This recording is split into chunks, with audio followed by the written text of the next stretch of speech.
which do you think is better, wholesale or online arbitrage, okay?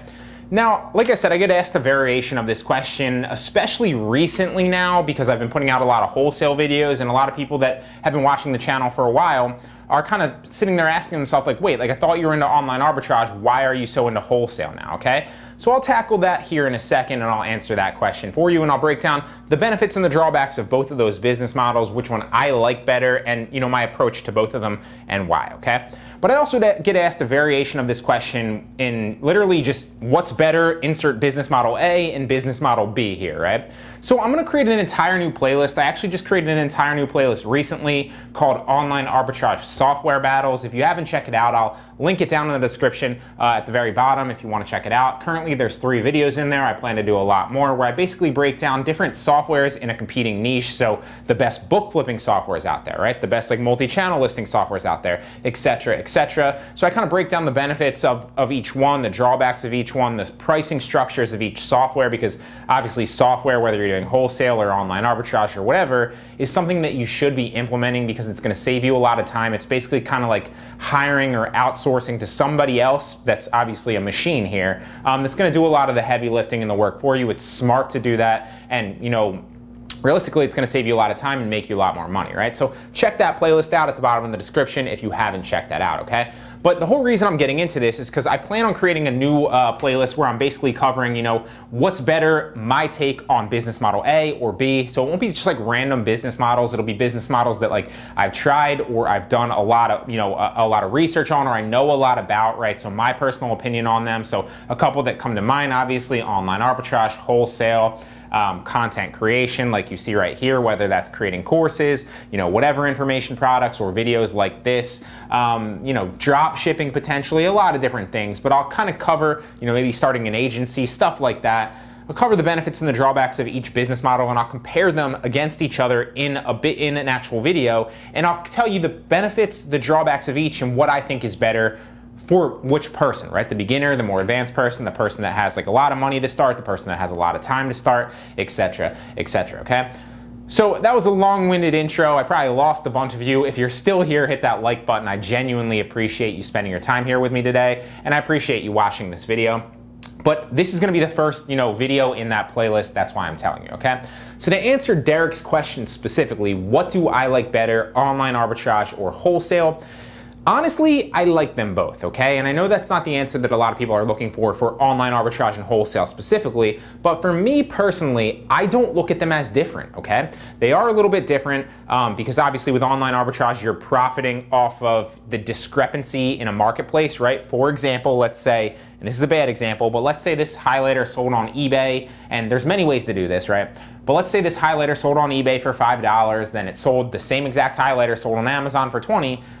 Online arbitrage is buying it on eBay, making the $15 difference by selling it back on Amazon, right? It's online arbitrage 101. There's a million ways to do online arbitrage, especially with software, and actually turn it into a legitimate business that pays you every single month and scales it up. So I like that a lot, but wholesale is really just reselling in a nutshell to me as well, right? I look at them both as like just reselling, okay? Now wholesale is a little bit more scalable. You need a little bit more money to get started.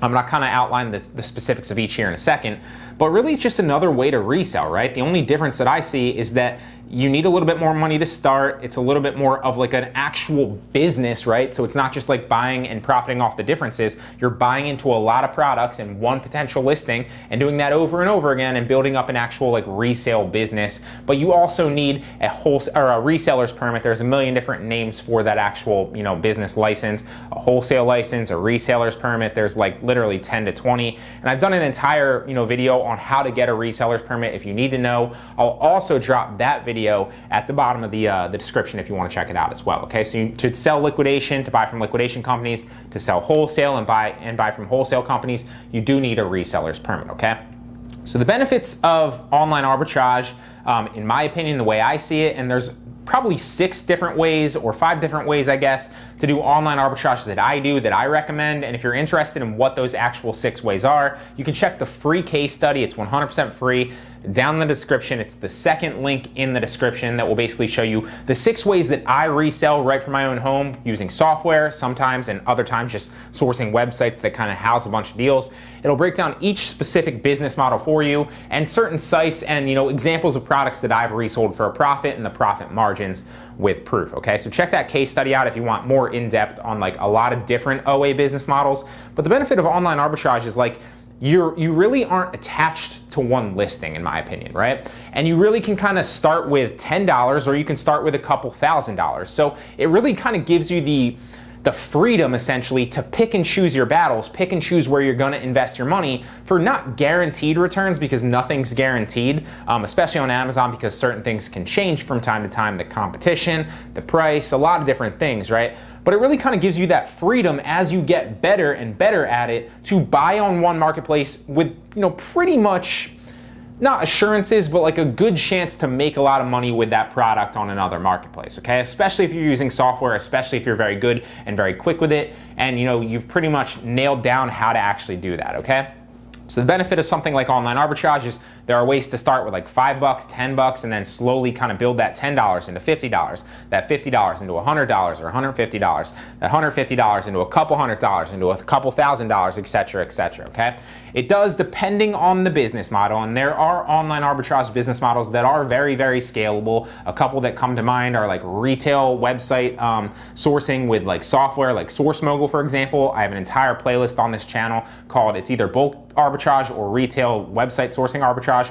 You can check out that playlist on the channel if you want more information on that. Also like books and sourcing books with a software like Zen Arbitrage or eFlip, also a great way to do it. So that's another very, very scalable online arbitrage business model. So you have both ends of the spectrum, right? You have very, very beginner friendly where you're not investing a lot of money at all, and you're just slowly kind of building up your money into more money, into more money, and more money, and that getting that snowball, that metaphorical snowball rolling into a lot of money, which then you can put into wholesale or put into a more scalable online arbitrage business or invest somewhere else or whatever you want to do, right? So online arbitrage has that benefit going for it. It also has the benefit of it that you're not attached to one listing, right? So with like private label, there's a lot of benefits to private label, where it's like you go out and you create your own listing and your own your own brand on Amazon. You get a product manufactured a lot of times from overseas, and then you try to rank that listing on Amazon and sell it long term and get organic traffic and also sell with PPC, right? The benefit of online arbitrage versus private label is like you're not attached to that one listing, right? So like, God forbid something happens where like you're late to market and you have a bunch of competitors during private label, right? When doing private label, or somebody tanks the price and you can no longer sell it at that price. You're not like career long invested in that listing, with online arbitrage, right? Instead, you can literally hop around from listing to listing. So as listings become good and as competition kind of drops and as prices increase, you can hop on those listings and avoid the other ones that aren't, right? It really gives you the flexibility and the freedom to pick and choose your battles. And because of that, I like that a lot better for me, okay? There are people out there that like private label a lot better, and I know that's not what we're talking about in this video, but I just want to kind of outline the importance of not necessarily being attached to one listing, okay?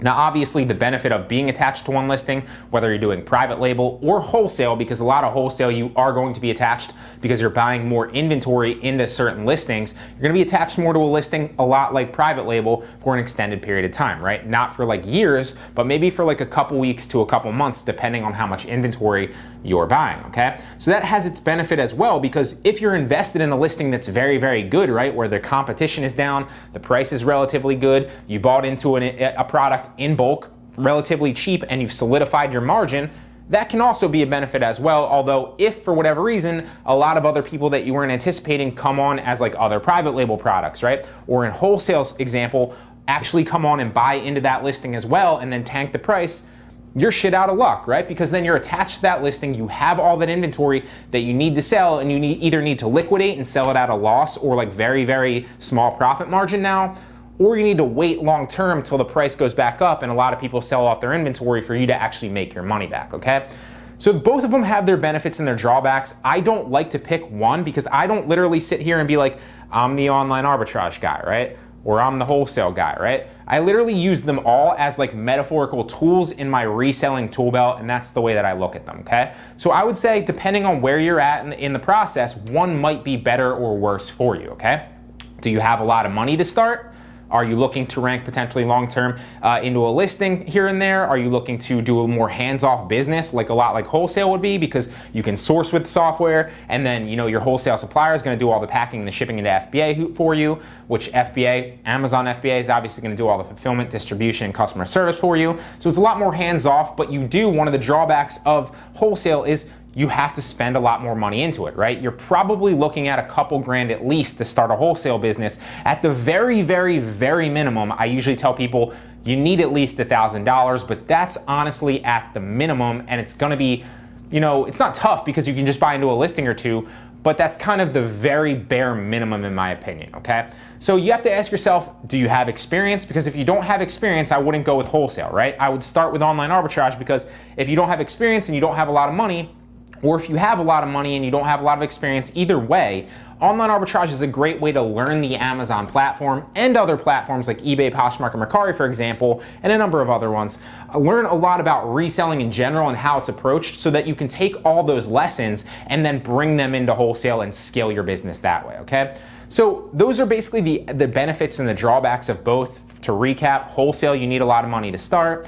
You also are going to be attached to a listing for a long period of time, which can be a good thing or a bad thing. It's a little bit more scalable. It's a lot more hands-off, meaning you don't have to spend a lot of hours or a lot of your time. Although a lot of times with wholesale, your margins are going to be a little bit lower than they would be a lot of times with online arbitrage. With online arbitrage, like I said, there's many ways to do online arbitrage. You can check the free case study, which is the second link in the description if you want more information on that. So there's many ways to do online arbitrage, but you can start with little money, you can start with a lot of money. There's very, very beginner-friendly business models for online arbitrage, and there's also very scalable and more advanced with software business models. So they both have their benefits, their drawbacks, and obviously another benefit of online arbitrage, to recap as well, is that you're not attached to a listing, right? God forbid you buy a couple pieces of inventory for online arbitrage and a bunch of people start being your competition, or the price tanks.